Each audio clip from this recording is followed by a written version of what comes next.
Uma saudação a todos. É um grande prazer, uma alegria muito grande, então, estar aqui novamente, né, participando do Instituto Melvin Jones de Estudos Leonísticos do Distrito LC1.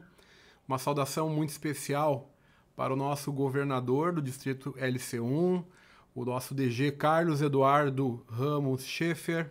Tá? Saudar também o companheiro João Roberto, né, Moreira Alves, que nos fez esse convite e que estamos muito felizes em, de certa forma, contribuir para um tema muito importante. Saudando ele, então, de forma extensiva a todas as lideranças que fazem parte desse instituto e, claro, uma saudação extensiva a todas as lideranças deste distrito que promovem esse espaço e esse local para trabalhos como este. Então, estaremos então participando já do grupo, então, reuniões online, redes sociais, grupos de discussão, lives, convenções virtuais. Importância, desafios, posturas, oportunidade para motivação. Tá? É um tema bastante grande, de muita importância para o momento que nós estamos vivendo, tá? Na pandemia. E tenho certeza de que até aqui os expositores tiveram um grande êxito no seu trabalho. Tá? Quero, então, saudar a nossa segunda VCC Esther Giraldi, né, que trabalhou com a motivação, companheira Jaqueline Millen de Miranda, o uso das plataformas Simples Zoom nas organizações de eventos virtuais, o companheiro Rodrigo Lavieri Mendes, as mídias sociais, e o companheiro Natan de Souza Matheus, importância das reuniões virtuais antes e depois da pandemia. Tá? Mas nós estaremos contribuindo com esse grupo também, tá? Sobre desafios e posturas. Então, teve toda uma passagem, um caminhar por essas ferramentas, por este trabalho, tá? E neste momento a gente vai contribuir, então, sobre estes dois pontos. Na questão dos desafios, a gente, de certa forma muito rápida, vai falar sobre a gestão e as ferramentas apresentadas. E em relação a posturas, rapidamente também, o reforço do código de ética, o posicionamento como liderança e instituição e etiqueta, breves etiquetas, então, das ferramentas citadas. Correto? Então, hoje, nós temos desafios, sim. Né? A pandemia nos antecipou a experiência de estarmos utilizando, né, essas ferramentas com uma ênfase maior. Né?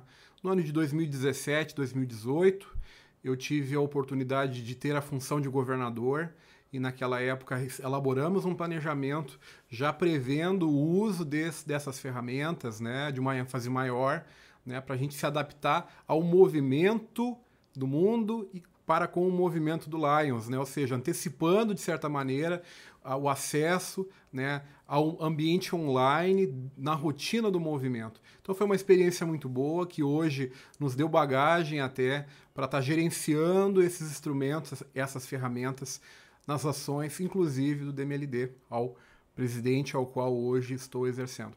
Tá? Então, nós temos as ferramentas, os desafios realmente são o conhecimento delas, tá?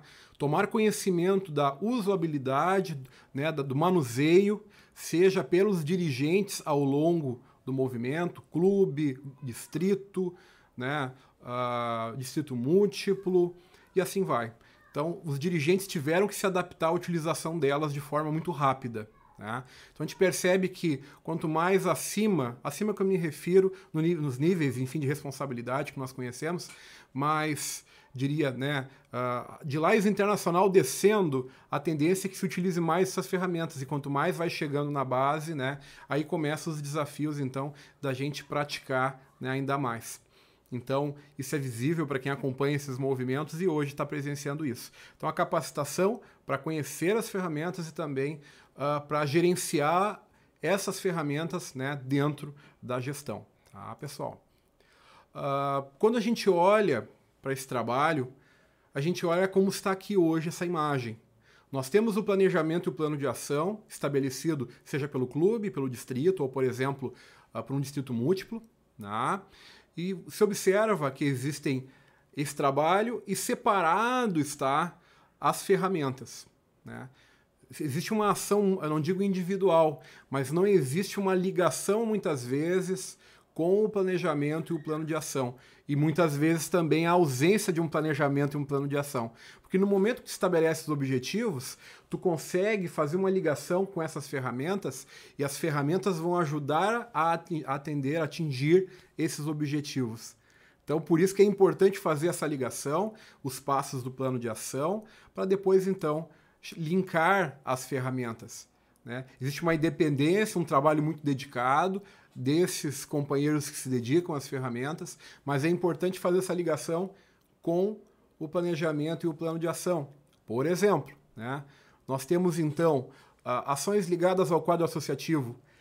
Eu tenho já dentro do plano de ação ações e o reforço, a alimentação disso junto aos liderados vai acontecer em períodos, através de um plano de marketing, né, com datas, né, ligado ao plano de ação. Então, no momento que tu tem lá um trabalho relacionado ao quadro associativo, os reforços, tu pode ir fazendo no Instagram, para mobilizar o grupo, através do Facebook também, com campanhas ligadas a esse tema, e até mesmo alimentando os grupos de conversação do WhatsApp, né, como uma forma também de lembrar os dirigentes dessa necessidade do movimento.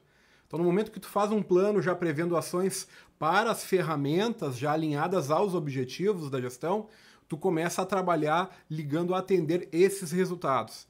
Então é muito interessante. Ações, claro, por demanda que acontecem, pessoas que lembram, hoje uma data tal, acabam postando. Mas o melhor é ter o plano para fazer esse desenvolvimento e o acompanhamento das ações. Lembrando, nós temos o planejamento com seus objetivos e temos as ferramentas que foram citadas como instrumentos ligados ao plano de ação.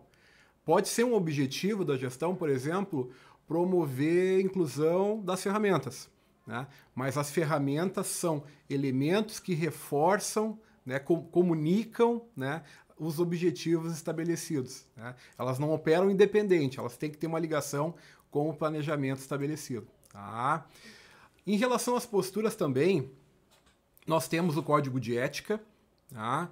É lembrado isso, né? Nós temos sim que seguir ele, seja antes do momento online, que já vivíamos, né, nas reuniões presenciais, e agora também. Então nós não temos como fugir dele jamais, né? É o que nos norteia, é o nosso código de liderança, uma ferramenta importante, né? Podem notar que ele não diz nãos ali, é muito bonito o trabalho dessa elaboração, né?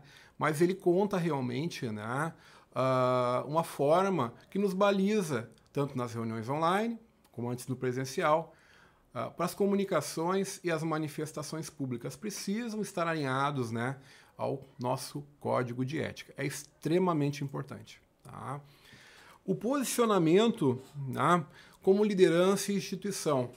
Antes das reuniões online, né, nós já presenciávamos momentos que algumas lideranças tinham manifestações que não promoviam o movimento, né? Existiam sim pessoas que tinham manifestações que não valorizavam o associado, né? Então tenta imaginar no presencial aquelas manifestações criticando o movimento, manifestações criticando líderes, né? Isso não promove a instituição, né? Isso, se já não podia antes, tão pouco agora, porque agora é muito fácil tu falar algo e o rastro de pólvora correr. Então, é extremamente importante que as lideranças sejam acometidas na crítica e generosos nos elogios. Isso é super importante ainda, porque nós temos um ambiente de voluntários e isso é algo muito tênue, né, que sustenta muitas vezes essa relação. E no momento que a gente satura isso, a gente perde associados, a gente espanta associados. Então, é super importante. E o posicionamento ele tem que ser alinhado com o que preconiza a associação, né? Eu acho muitas coisas, mas eu lembro que eu faço parte de uma associação, né, internacional, né, um associado, e eu devo seguir, então, aquilo que a entidade ela preconiza. Tá?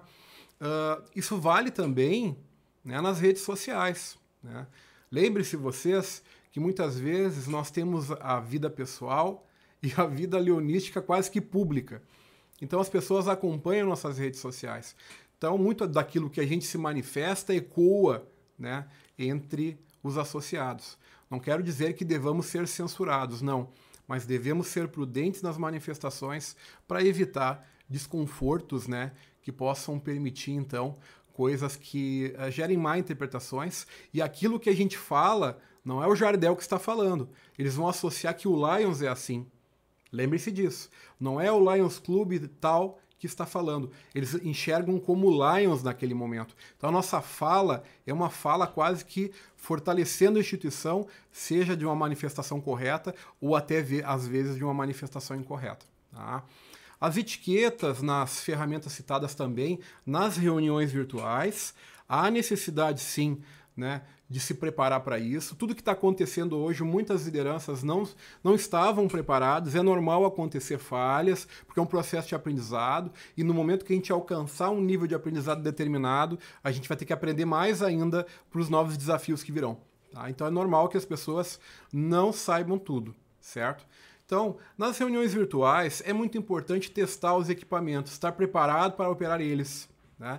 É uma função tremendamente necessária para que a gente possa trabalhar, né, dentro do nosso ambiente virtual. Tá? Então é muito importante que isso aconteça, estar preparado, evitar os ruídos do ambiente, como viram agora, meu filho entrou, viu, já deu um barulho. Imaginem durante uma reunião outros tipos de ruído, como TV ligada ou coisas do gênero. Né? O tempo de fala, certo? Ele precisa realmente ser muito contido. Né? Uma manifestação durante uma reunião virtual, ela precisa ser breve, porque o ambiente já vai ter muitas manifestações, pega uma convenção virtual, por exemplo, então tem que respeitar ali a pauta, o horário estabelecido, né? No caso, o tempo de manifestação, porque nós estamos em 2021, né? Quanto o menos é mais.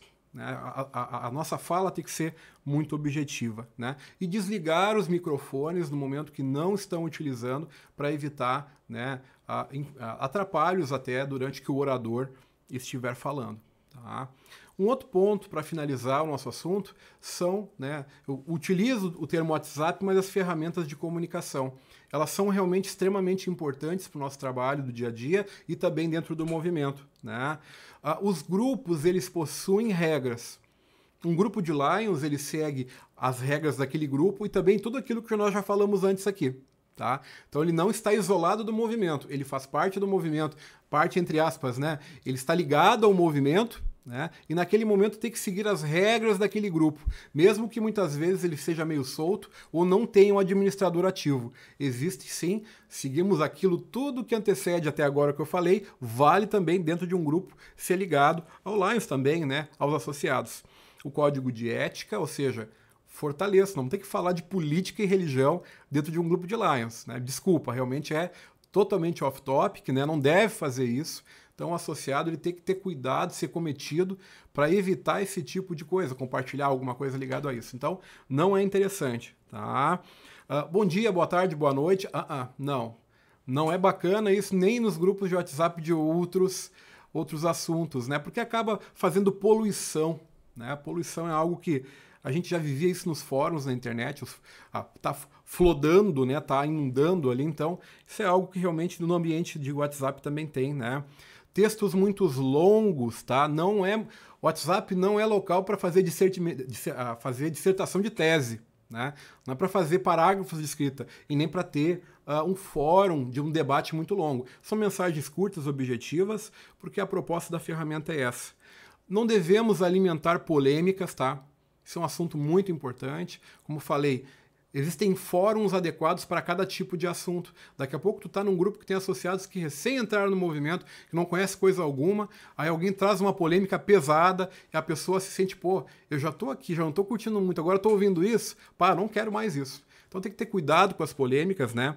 Não alimentar pessoas que têm uma postura mais agressiva. Existem pessoas em grupo, às vezes, que são um pouco mais agressivas, então não alimentar, né, essas pessoas para evitar que gere um tumulto e tal. E a gente não é juiz. Né? Se existe uma moderação no grupo, o administrador, a moderação trabalha. Tá? Então, não temos juízes, não podemos ser juízes naquela situação que está sendo trabalhada, tá? Caso venha a ter uma inconveniência, mesmo que a pessoa esteja errada. A gente tem que valorizar um clima de harmonia, né, que é muito importante. Então, pessoal, Eu quero agradecer novamente a oportunidade, dizer para vocês que foi muito bom falar com vocês, mesmo sendo umas pinceladas rápidas, o importante realmente é a gente estar transmitindo algo que venha contribuir com essa proposta maravilhosa que foi e também com esse instituto, então, que tem promovido um trabalho bacana dentro do nosso movimento no Brasil. Um forte abraço a todos e quero agradecer mais uma vez por estarem acompanhando esse trabalho e também por terem me convidado para contribuir um pouquinho com esse grande trabalho. Um forte abraço, muito obrigado.